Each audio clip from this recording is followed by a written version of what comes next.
Hey everyone, and welcome back to the channel. So today let's take a look at the 2025 Lincoln Nautilus Reserve III. This model is finished off in diamond red and the MSRP start just over $63,000. We have quite a lot for this luxury focused SUV. And we'll start off with what this is powered by, where there's two different powertrains. This model here has the 2-liter inline 4-cylinder turbo. It's also paired with the hybrid system as well. It's paired to the CVT transmission, pumps out 310 horsepower at 295 pound-feet of torque. This can do 0 to 60 in just over 7 seconds, and as far as fuel economy goes, you're looking at 30 miles per gallon in the city and 31 out on the highway. Now this model also has a lot of nice luxury features. You'll notice the illumination for the Lincoln logo, and then there's lights that go off of that, so the DRL strips that lead into the headlight housings, where there's a nice dark housing there to give it a great design. You'll notice all the brushed accents for the grille trim. There's a sensor for distance pacing, more cutouts in the lower section, brushed aluminum accents, and even some cutouts too, provide some better airflow. And then really nice lines that come down the hood. Now this model also has a great design for the two-tone wheels. These are 21-inch wheels. And then take a look at this trim accent with Nautilus and this trim accent that goes basically the length of the front doors. Now there's also the power folding side mirrors with a camera and a turn signal, and then the whole roof is gloss black. There's brushed accents for the roof racks and then a full moonroof up top. There's also some more gloss black in the lower section and a really nice division between the bodywork and the glass with this gloss black strip right here. You'll notice too that this strip houses the door handles, so they don't have a traditional design, which is really neat to see. And then in back, there's LEDs, there's the third brake light, the wiper blade is tucked up underneath the spoiler there. There's a backup camera, all the parking sensors, and then this also has remote start, so you can use that as needed. And then you can use either the button on the liftgate or the key fob to gain access to the rear. Where this is a 2-row, you have plenty of space with the back seats up. You can fold them down from back here.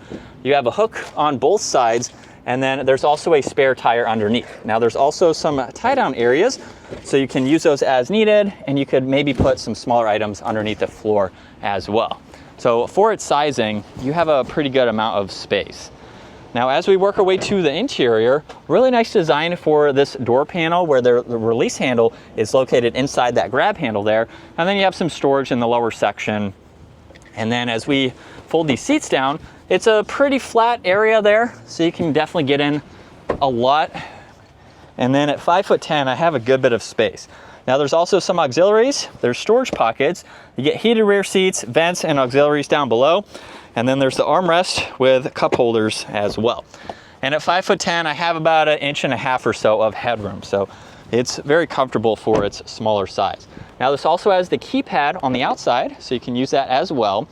And then there's the Revel audio system, all of your window control, side mirror adjustments, memory seating adjustments, and storage down below.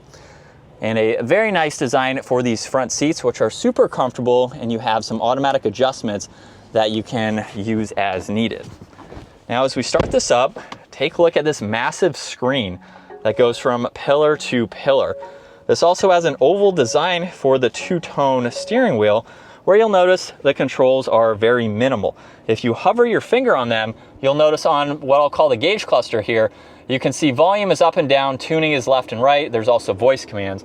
And then on the left side, there's cruise control and lane keeping assist. It's worth noting that you can customize these too, which is nice to see. On the left side, there's the liftgate release, fuel cap release, headlight adjustments, e-brake is down below.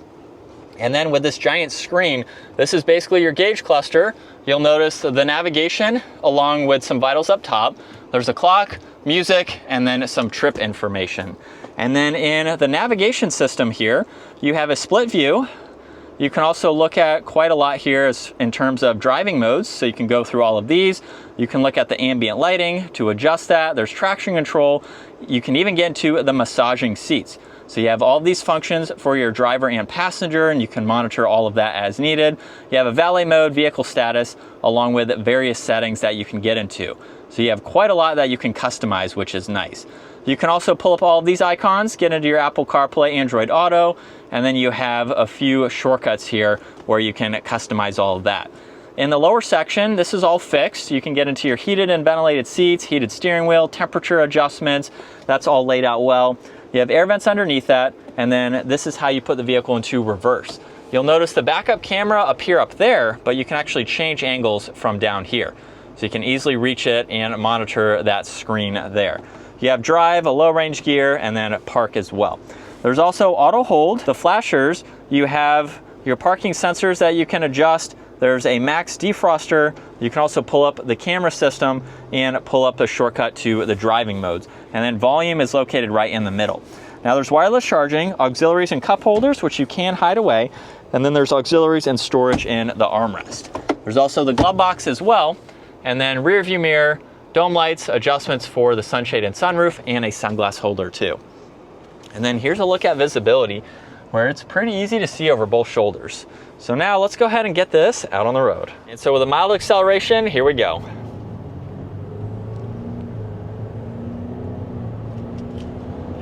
And we can get up to speed. Again, it's not the quickest SUV out there, but it has a good bit of power, especially for the weight of this, to get up and merge and to get up to speed. But this is what it's like to be behind the wheel for this Nautilus. Now, the closest that I have been able to be in a vehicle with a screen like this is the new Cadillac Escalade. That screen is much closer, and it is much bigger since that is a wider vehicle, but similar to this design here. So that's the closest competitor, not that it's a direct competitor, but the closest technology that I've seen to this here. But I do think it is nice that there's still the normal or traditional infotainment system. So none of that is a touch screen. Obviously, with how far away from the driver it is, you can go through everything in this system here. So it's a really nice blend of technology without being overboard. So you can quickly go through everything and learn it well. Super comfortable vehicle to drive. You do sit low for an SUV, kind of a crossover SUV.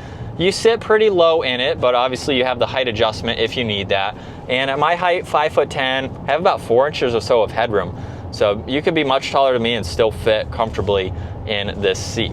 We do have an automatic steering wheel as well, so you can use that as needed to get that dialed in there. And it's a really nice place to be. Armrests are super comfortable. You might be able to put your arm up here. It's a little bit high for me right now, but you have that if and when you need to use it.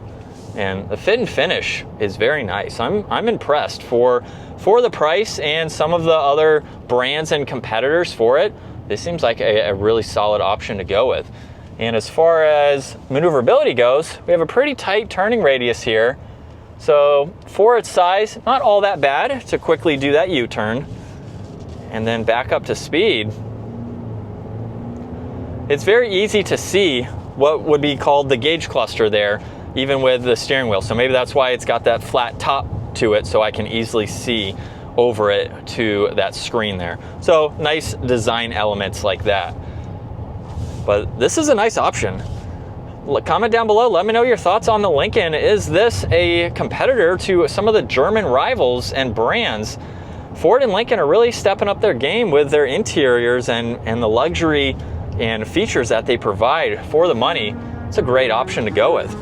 So if you enjoyed today's video, give it a huge thumbs up and consider smashing that subscribe button so you can stay up to date with our daily uploads. I will see you all in the next video.